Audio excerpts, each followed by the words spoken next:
ಹೋಗ್ಲಿ ಬಿಡು. ಏನೋ ಇಂಪಾರ್ಟೆಂಟ್ ಕೆಲಸ ಇರಬೇಕು, ಅದಕ್ಕೆ ಹೋಗಿರ್ತಾನೆ. ಇಲ್ಲಾಂದಿದ್ರೆ ಅವನು ಯಾಕೆ ಇಷ್ಟೊತ್ತಿನಾಗ ಹೋಗ್ತಿದ್ದ? ಹ್ಞೂ ಅಪ್ಪಾಜಿ, ಅವಾಗಲೇ ಯಾವುದೋ ಒಂದು ಫೋನ್ ಬಂತು. ಏನೋ ಬೇಜಾರು ಮಾಡ್ಕೊಂಡು ಮಾತಾಡ್ತಾ ಇದ್ದ ಜೋರಾಗಿ. ನಾನು ಇವನಿಗೆ ಊಟ ಕರೆಯೋಣ ಅಂತ ಹೋಗಿದ್ನಲ್ಲ, ಹಂಗೆ ನೋಡಿದೆ ಬರ್ತಾ ಇರ್ಬೇಕಾದ್ರೆ ಅವಾಗ ಮಾತಾಡ್ತಾ ಇದ್ನಲ್ಲ, ಅದಕ್ಕೆ ಅಂದ್ಕೊಂಡೆ ನಾನು ಏನೋ ಪ್ರಾಬ್ಲಮ್ ಏನಾದರೂ ಆಗಿರ್ಬೋದೇನೋ ಅಂತಂದು ಬರೋಷ್ಟರೊಳಗೆ ಮತ್ತೆ ರೆಡಿ ಆಗಿಬಿಟ್ಟು ಹೋಗೇ ಬಿಟ್ಟಿದ್ದಾನೆ.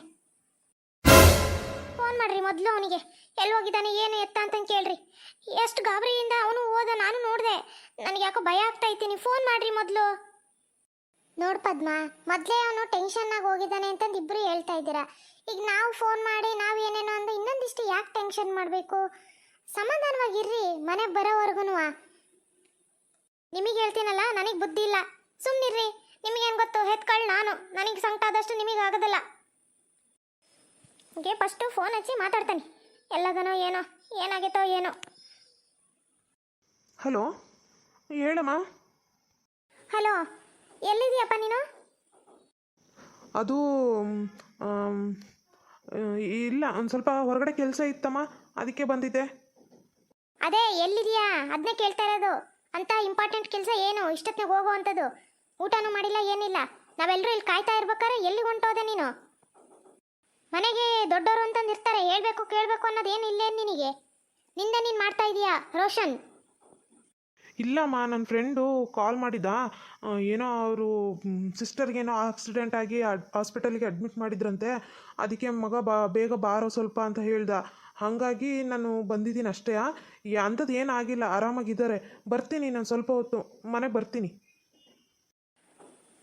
ನಿಜ ಹೇಳ್ತಾ ಇದೀಯಾ? ಹ್ಞೂನಮ್ಮ, ನಿಜನೇ ಹೇಳ್ತಾ ಇರೋದು, ಸುಳ್ಳು ಯಾಕೆ ಹೇಳಿ ನಾನು? ಸರಿ, ಬೇಗ ಮನೆಗೆ ಬಾ. ನೋಡು, ಅವನು ಏನೋ ಕೆಲಸದ ಮೇಲೆ ಹೋಗಿರ್ತಾನೆ. ನಾವು ಫೋನ್ ಮಾಡಿದಷ್ಟು ಇನ್ನೊಂದಿಷ್ಟು ಟೆನ್ಷನ್ ಆಗ್ತಾರೆ. ಮಾಡೋಕ್ಕೆ ಹೋಗ್ಬಾರ್ದು ಹಂಗೆಲ್ಲ. ಇಷ್ಟು ಮಾತಾಡೋಕ್ಕೆ ನೀನು ಅಷ್ಟಕ್ಕೊಂದು ರೌದ್ರವತಾರ ತಾಳ್ಬೇಕಾಗಿತ್ತಾ? ಏನು ಪದ್ಮ ನೀನು? ಇಲ್ಲ ರೀ, ನನಗೆ ಅವನು ಹೇಳಿದ್ದು ಉತ್ತರ ಅದಲ್ಲ ಅಂತ ಅನ್ನಿಸ್ತು. ನನಗೆ ಯಾಕೋ ಬೇರೆನೇ ಅನ್ನಿಸ್ತಾ ಐತಿ. ಒಂದು ಕೆಲಸ ಮಾಡೋಣ್ರಿ, ಬೀಗರಿಗೆ ಫೋನ್ ಮಾಡಿಬಿಟ್ಟು ಅವರಿಗೆ ಮದುವೆದು ಡೇಟು ಅಷ್ಟೊಂದು ಲೇಟ್ ಬೇಡ, ಗಾಡನೇ ಮದುವೆ ಮುಗಿಸ್ಬಿಡೋಣ ಅಂತಂದು ಹೇಳ್ರತ್ಲಾಗ. ಬರೋಷ್ಟು ಜನ ಬರಲಿ ಬಿಡಲಿ, ಏನು ಮಾಡೋಕ್ಕಾಗತಿ? ಗಾಡ ಮದುವೆ ಮಾಡೋಣ್ರಿ. ಅಯ್ಯೋ, ಏನಂತ ಮಾತಾಡ್ತಿದ್ದೀವಿ ಪದ್ಮ? ನಿನಗಿನ ತಲೆ ಸರಿ ಆಯ್ತಾ ಇಲ್ಲ? ಏಕ್ದಮ್ ಮದುವೆ ಮಾಡಿಬಿಡೋಣ ಅಂತ ಅಂದರೆ ಎಲ್ಲ ಜೋಡಿಸ್ಕೋಬೇಕು, ಮಾಡಬೇಕು. ಅವಕ್ಕೂ ಗಳಿಗೆ ಅಂತಂದು ಏನು ಇರಲ್ಲೇನು? ನಿನ್ನ ಅವಸರಕ್ಕೆ ಎಲ್ಲದನ್ನು ಮಾಡೋಕ್ಕಾಗಲ್ಲ. ಆಯಾ ಟೈಮಿಗೆ ಏನೇನಾಗಬೇಕು ಅದು ಆಗಬೇಕು. ಇಲ್ಲ ರೀ, ನನಗೆ ಆ ಶಾಸ್ತ್ರ ಸಂಪ್ರದಾಯಗಳು ಅವನ್ನೆಲ್ಲ ಏನು ಕಾಯ್ಕೊಂಡು ಕುತ್ಕೊಳಕ್ಕಾಗಲ್ಲ. ನನಗೆ ನನ್ನ ಮಗ ಚೆನ್ನಾಗಾಗಬೇಕು, ಅವ್ನು ಚೆನ್ನಾಗಿರ್ಬೇಕು, ಯಾವ ತೊಂದರೆ ಒಳಗೂ ಸಿಕ್ಕಕ್ಕೆ ಬಾರ್ದು. ಅವನು ಫಸ್ಟ್ ಅವನಿಗೆ ಮದುವೆ ಮಾಡಿ ಮುಗಿಸ್ಬಿಡ್ಬೇಕು, ಆಮೇಲೆ ಮುಂದಿಂದೆಲ್ಲ ನಾನೇ ಮಾತಾಡ್ತೇನೆ ಬಿಡ್ರಿ. ನಿಮಗೆ ಹೇಳ್ತಾನಲ್ಲ ಪದ್ಮ, ನಿಂತ ಕೈಲಿ. ಅಪ್ಪಾಜಿ, ನೀನು ಹೇಳೋದು ಮಾತು ಅಮ್ಮ ಕೇಳಿದರೆ ಯಾಕೆ ಹೇಳು? ಅವಳಿಗೇನು ತಿಳಿಸುತ್ತಾ ಹಂಗೆ ಮಾಡಲಿ ಬಿಡು. ಹ್ಞೂನಮ್ಮ, ಹಂಗೇನಾರ ನನ್ನ ಮಾತು ಕೇಳೋದಾಗಿದ್ದರೆ ನಾನು ಇಷ್ಟೊತ್ತಿಗೆ ಇನ್ನೂ ಎಲ್ಲೋ ಹೋಗಿರ್ತಿದ್ದೆ. ಏನು ಮಾಡ್ತಾಳೋ ಏನೋ, ಅವಸರ ಮಾಡ್ತದಾಳು ಒಂದು ಬರ. ಲಕ್ಷ್ಮಿ, ಲಕ್ಷ್ಮಿ, ಏನ್ರಿ? ಲಕ್ಷ್ಮಿ, ಬೀಗರು ಫೋನ್ ಮಾಡಿದ್ರು. ಅದೇ ನಾವು ಮದುವೆ ಡೇಟು ನೋಡಿದವಲ್ಲ, ಅದಕ್ಕಿಂತ ಗಾಢ ಇರೋದು ಯಾವ್ದಾರ ಒಂದು ಡೇಟ್ ಇದ್ರೆ ನೋಡು ಅಂತ ಹೇಳ್ತಾ ಇದ್ದಾರೆ. ಮದುವೆ ಬೇಗ ಮಾಡಿ ಮುಗ್ಸೋಣ ಅಂತ ಹೇಳ್ತಾ ಇದ್ದಾರೆ. ಏನು ಮಾಡೋದೀಗ? ಹೌದಾ? ಯಾಕಂತ್ರಿ ಇಷ್ಟು ಗಾಡ? ಅಲ್ರಿ, ಮತ್ತೆ ಮದುವೆ ಡೇಟು ಇಂಥದ್ದೇ ಅಂತಂದು ನಾವು ಇದು ಮಾಡಿದ್ವಲ್ಲ, ಮತ್ತೀಗ ಯಾಕೆ ಚೇಂಜ್ ಮಾಡ್ಬೇಕಂತೆ? ಯಾಕೆ ಏನಾರ ತೊಂದರೆ ಏನಾರ ಆಗೈತಂತ? ಏನಂತೆ? ಏನಂತ ಹೇಳಿಲ್ಲ ಲಕ್ಷ್ಮಿ ಅವರು. ಅದೇ ಬೀಗ್ರೆ ಮದುವೆದು ಇನ್ನೊಂದು ಯಾವ್ದಾರ ಹತ್ರ ಇರೋ ಡೇಟ್ ಯಾರು ಇದ್ರು ನೋಡಿ ಹೇಳ್ರಿ, ಬೇಗನೆ ಮಾಡೋಣ ಅಂತಂದು ಇಷ್ಟಂದ್ರೆ ಅಷ್ಟೇ ಅವರು. ನಮಗೂ ನಮ್ಮ ಸೊಸೆಯ ಮನೆ ಬೇಗ ತುಂಬಿಸ್ಕೋಬೇಕು ಅಂತಂದು ಅದೇವಿ, ಭಾಳ ದಿನ ಕಾಯಕ್ಕಾಗಲ್ಲ ನಮಗೂ ಅಂತಂದು ಅಂದ್ರಷ್ಟೇ.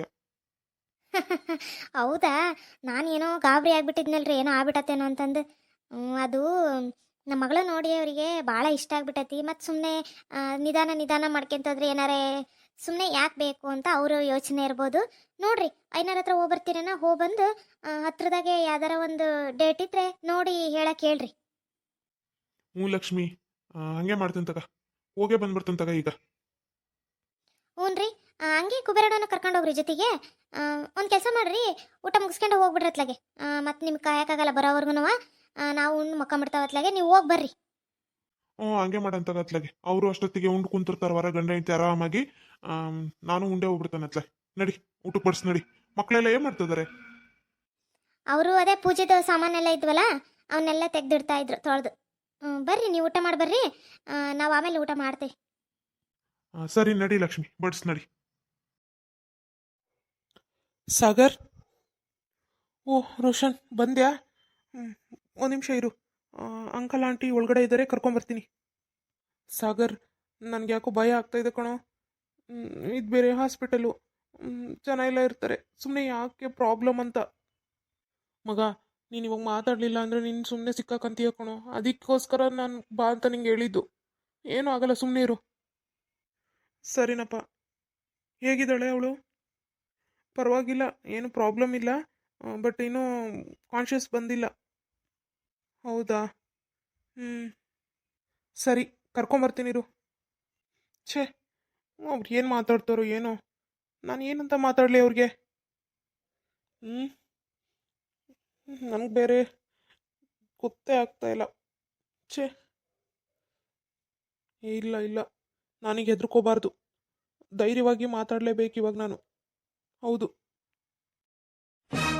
ಏನಪ್ಪ, ಈಗ ಸಮಾಧಾನ ಆತ ನಿನಗೆ? ಇನ್ನೇನು ನನ್ನ ಮಗಳ ಜೀವ ಹೋತು ಅಂದ್ರೆ ಇನ್ನೇನು ಮುಗಿತ ಕಾಳಪ್ಪ. ಆರಾಮಾಗಿರುವಂತೆ ಅದರ ಒಂದು ಹುಡುಗಿ ನೋಡ್ಕೊಂಡು ನಿನ್ನ ದಾರಿ ಸಲೀಸ್ ಆಯ್ತಲ್ಲ.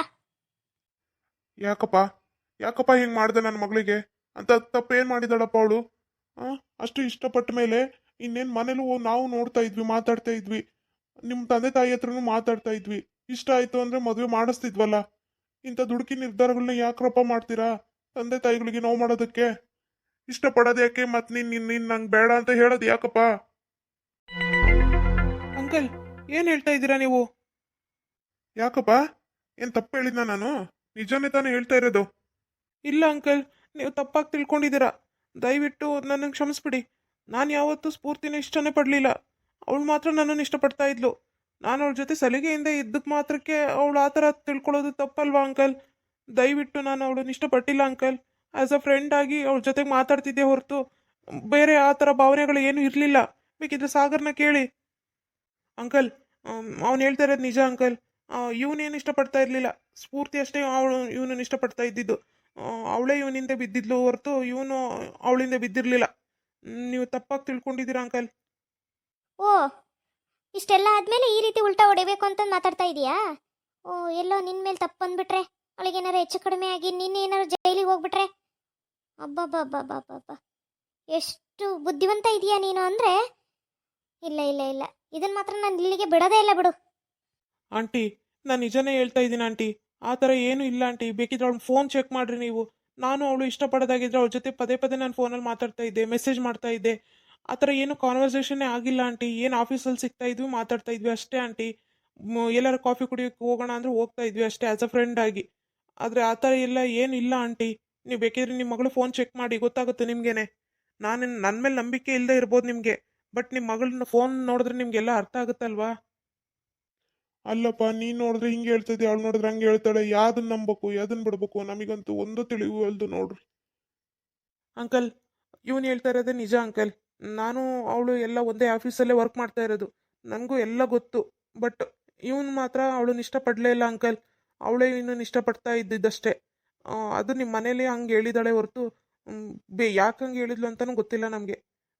ನೀವು ದಯವಿಟ್ಟು ಇವನನ್ನ ದೂಷಣೆ ಮಾಡೋದು ತಪ್ಪು ಅಂಕಲ್. ನೋಡೋಣ, ಮೊದಲವಳಿಗೆ ಜ್ಞಾನ ಬರಲಿ, ಆಮೇಲೆ ಏನು ಎತ್ತ ಅಂತ ಮಾತಾಡಿದ್ರಾಗುತ್ತೆ. ಸುಮ್ಮನೆ ಯಾಕೆ ಮಾತಾಡೋಣ ಇವಾಗ? ಲೋ ಮಗ, ಇರೋ ವಿಚಾರ ಹೇಳಿದೆಯಲ್ವಾ, ಏನೂ ಆಗಲ್ಲ ಬಿಡೋ. ಮುಂದಕ್ಕೆ ಅವ್ರಿಗೆ ಬಿಟ್ಟಿದ್ದು. ಅವಳ ಫೋನ್ ನೋಡಿದ್ರೆ ಅವ್ರಿಗೆ ಎಲ್ಲ ಗೊತ್ತಾಗುತ್ತೆ ಬಿಡು, ನಿಂದೇನು ತಪ್ಪಿಲ್ಲ ಅಂತಂದು.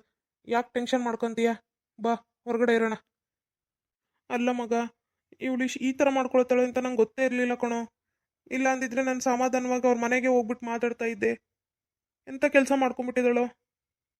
ಇರಲಿ ಬಾ ಮಗ, ಆಗಿದ್ದಾಗೋಗಿದೆಯಲ್ಲ, ಈಗ ತಡೆಯೋಕ್ಕೇನು ಆಗಲ್ಲ ಅದನ್ನ. ಇರಲಿ ಬಾ, ನೋಡೋಣ. ಜ್ಞಾನ ಬರಲಿ ಬಾ, ಆಮೇಲೆ ಮಾತಾಡೋಣ.